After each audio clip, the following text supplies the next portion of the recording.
ಸಿಕ್ಕಿದ್ದೇ chance ಅಂತ ಹೇಳಿ ಸುಮಾರು 2 ದಿನಗಳಿಂದ ಸೋಷಿಯಲ್ ಮೀಡಿಯಾದ ಚಪ್ರಿ ನನ್ನ ಮಕ್ಕಳು ಶಿವಣ್ಣನ ಮೇಲೆ ಸಿಕ್ಕಾಪಟ್ಟೆ ಟ್ರೋಲ್ ಮಾಡ್ತಿದ್ದಾರೆ. ಈ ತಮಿಳ್ ಸಾಂಬಾರ್ ಕಾಮುಕ ಕಮಲಿ ಮಾಡಿದ ತಪ್ಪಿಗೆ ಈ ಆನ್ಲೈನ್ ಗಾಂಡು ನನ್ನ ಮಕ್ಕಳು ಆನ್ಲೈನ್ ನಲ್ಲಿ ಕುತ್ಕೊಂಡು ಶಿವಣ್ಣನ ಟ್ರೋಲ್ ಮಾಡ್ಕೊಂಡು ಬೈಕೊಂಡು ಕನ್ನಡದ ಮೇಲಿನ ಭಾಷೆಗಿಂತ ಶಿವಣ್ಣನ ಮೇಲಿನ ದ್ವೇಷ ಎದ್ದು ಕಾಣುತ್ತಿದೆ. ಕಮಲ್ ಹಾಸನ್ ದೊಡ್ಡ ಸೂಪರ್ ಸ್ಟಾರ್ ಆಗಿರಬಹುದು, ಕನ್ನಡದ ಭಾಷೆ ನೆಲ ಜಲ ವಿಚಾರಕ್ಕೆ ಬಂದ್ರೆ ನಮ್ಮ ಕಣ್ಣಿಗೆ ಅವನು ದೊಡ್ಡ ಚಪ್ಪರ್ ತರನೇ ಕಾಣೋದು. ಕಮಲ್ ಹಾಸನ್ ಕನ್ನಡ ಭಾಷಾ ವಿರೋಧಿ ಹೇಳಿಕೆ ಕೊಡುವಾಗ ಅಲ್ಲೇ ಇದ್ದ ಶಿವಣ್ಣ ಅವರು ಮೆಟ್ಟು ಕಸ್ಕೊಂಡು ಹೊಡಿಬೇಕಾಗಿತ್ತು. ಆದ್ರೆ ಶಿವಣ್ಣ ಕೆಲಸ ಮಾಡಿಲ್ಲ. ಈ ಚಪ್ಪರ್ ನನ್ನ ಮಗ ಆ ರೀತಿ ಹೇಳಿಕೆ ಕೊಡ್ತಾನೆ ಅಂತ ಶಿವಣ್ಣನಿಗೇನು ಕನಸು ಬಿದ್ದಿತ್ತ? ಶಿವಣ್ಣನ ವೀಕ್ನೆಸ್ ಏನಂದ್ರೆ ಒಳ್ಳೆತನ ಬೇಗ ಕರಗೋಗ್ತಾರೆ. ಇದನ್ನೇ ಮುಂದೆ ಇಟ್ಕೊಂಡು ಒಂದು ಕಡೆ ಅಣ್ಣವರನ್ನ ಹೊಗಳುತ್ತಾ ಮತ್ತೊಂದು ಕಡೆ ಕನ್ನಡ ಭಾಷೆಯನ್ನು ತುಳಿಯುವ ಪ್ರಯತ್ನ ಮಾಡಿದ್ದಾನೆ ಈ ಕಮಲ್ ಹಾಸನ್. ಈ ವಿಚಾರದಲ್ಲಿ ತಪ್ಪು ಮಾಡಿದ್ದು ಮಾತ್ರ 70ರ ವಯಸ್ಸಿನ ಮುದಿಗೂಬೆ ಕಮಲ್ ಹಾಸನ್ನ ಒಂದು ಮಾತು ಬೈದ್ರೆ ಶಿವಣ್ಣನ 10 ಮಾತು ಬೈತಿದ್ದಾರೆ ಈ ಗಾಂಡು ನನ್ನ ಮಕ್ಕಳು. ಸಿಕ್ಕಿದ್ದೇ ಚಾನ್ಸ್ ಅಂತ ಹೇಳಿ ಇಷ್ಟು ವರ್ಷ ಕೊಳಚೆ ಗುಂಡಿಗಳಲ್ಲಿ ಕಕ್ಕ ತಿನ್ನುತ್ತಿದ್ದ ಕ್ರಿಮಿ ಕೀಟಗಳಿಗೆ ಶಿವಣ್ಣ ಅವರು ಒಳ್ಳೆ ಆಹಾರ ಆಗ್ಬಿಟ್ರು. ಅಲ್ಲೇ ಇದ್ದ ಶಿವಣ್ಣ ಮೆಟ್ಕಸ್ಕೊಂಡು ಹೊಡಿಬೇಕಾಗಿತ್ತು. ಶಿವಣ್ಣಂಗೆ ಆ ದಮ್ಮಿಲ್ಲ, ತಾಕತ್ತಿಲ್ಲ, ತಮಿಳ್ನವನು ಅಂತ ತಿಕ್ಕದಲ್ಲಿ ನರ ಹರ್ಕೊಂಡು ಊರ್ ಬಾಗಿಲು ಮಾಡ್ಕೊಂತಿದ್ದಾರೆ. ಶಿವಣ್ಣ ಆಗಿದ್ದಕ್ಕೆ ಸುಮ್ಮನೆ ಬಿಟ್ಟಿದ್ದಾರೆ.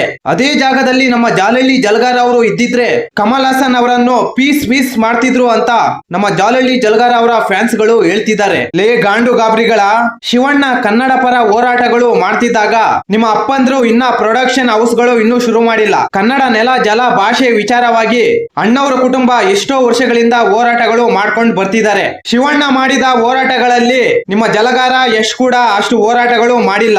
ನಿಜ ಹೇಳ್ಬೇಕಂದ್ರೆ ಇವರು ಯಾವ ಹೋರಾಟಗಳು ಮಾಡಿಲ್ಲ, ದುಡ್ಡುಗಾಗಿ ಹೋರಾಟ ಮಾಡಿದ್ದಾರೆ ವಿನಃ ಕನ್ನಡ ನೆಲ ಭಾಷೆ ವಿಚಾರವಾಗಿ ಇವರು ಯಾವತ್ತೂ ಧ್ವನಿ ಎತ್ತಿಲ್ಲ, ಎತ್ತೋದು ಇಲ್ಲ. ಇಂತ ಡಬ್ಬ ಡಮ್ಮಿ ಆಕ್ಟರ್ ಗಳಿಗೋಸ್ಕರ ಶಿವಣ್ಣನನ್ನು ಟ್ರೋಲ್ ಮಾಡೋದು, ಬೈಯೋದು ಎಷ್ಟು ಸರಿ?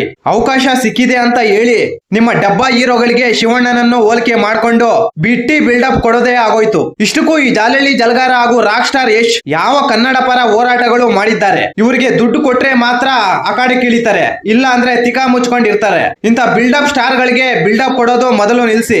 ಯಾವುದನ್ನು ಅಪೇಕ್ಷೆ ಮಾಡದೆ ಕನ್ನಡ ನೆಲ ಭಾಷೆ ವಿಚಾರವಾಗಿ ಹೋರಾಟಗಳು ಮಾಡ್ಕೊಂಡು ಬರ್ತಿದ್ದವರು ಶಿವಣ್ಣ ಅವರು. ಅಂಬರೀಶ್ ಅವರ ಹೆಸರು ಹೇಳ್ಕೊಂಡು ಅವ್ರಿಗೆ ಬಕೀಟ್ ಇಟ್ಕೊಂಡು ಸ್ಟಾರ್ ಗಳು ಆದವರೆಲ್ಲ ಶಿವಣ್ಣನಿಗೆ ಹೋಲಿಕೆ ಮಾಡೋದು, ಇವರೆಲ್ಲ ಶಿವಣ್ಣನ ಕಾಲ್ ಧೂಳ್ಗೂ ಸಮ ಇಲ್ಲ. ಇಷ್ಟಕ್ಕೂ ಈ ಕಮಲ್ ಹಾಸನ್ ಏನು ದೊಡ್ಡ ಸಾಚನ? ಈ ರತಿ ವಿಜ್ಞಾನ ಕಾಮ ಕ್ರೀಡೆ ಎಂಬ ಪುಸ್ತಕಗಳು ಇವನನ್ನು ನೋಡಿ ಬರ್ದಿದ್ದು. ಜಾನಿ ಪಾಪ ಅವರ ದೊಡ್ಡಪ್ಪ ಈ ಕಮಲ್ ಹಾಸನ್. ಸಿನಿಮಾಗಳಲ್ಲಿ ಮಾತ್ರ ಇವನು ದೊಡ್ಡ ಸೂಪರ್ ಸ್ಟಾರ್, ನಿಜ ಜೀವನದಲ್ಲಿ ದೊಡ್ಡ ಚಪ್ಪರ್.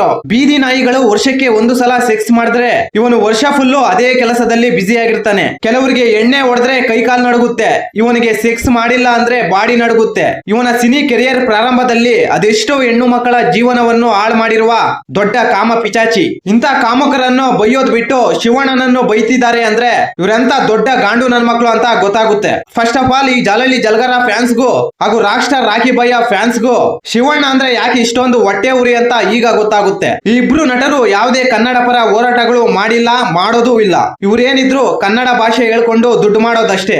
ಇಂಥವ್ರಿಂದ ಕನ್ನಡ ಭಾಷೆ ಕನ್ನಡ ಚಿತ್ರರಂಗ ಉಳಿಯುತ್ತೆ ಅಂದ್ರೆ ಅದು ಸುಳ್ಳು.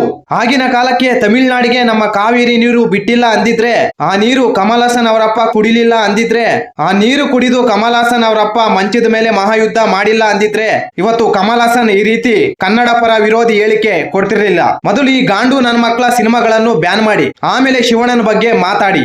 ಇಷ್ಟಕ್ಕೂ ಶಿವಣ್ಣನ ಬಗ್ಗೆ ಮಾತನಾಡುವ ಯೋಗ್ಯತೆ ಯಾವ ಬೋಳಿ ನನ್ನ ಮಕ್ಕಳಿಗೂ ಇಲ್ಲ. ಈ ಮಾಹಿತಿ ನಿಮಗೆ ಇಷ್ಟವಾಗಿದ್ದರೆ ಶಿವರಾಜ್ ಇನ್ಫೋ ಯೂಟ್ಯೂಬ್ ಚಾನಲ್ಗೆ ಸಬ್ಸ್ಕ್ರೈಬ್ ಮಾಡಿ, ಸಪೋರ್ಟ್ ಮಾಡಿ. Thank you for watching. ಧನ್ಯವಾದಗಳು.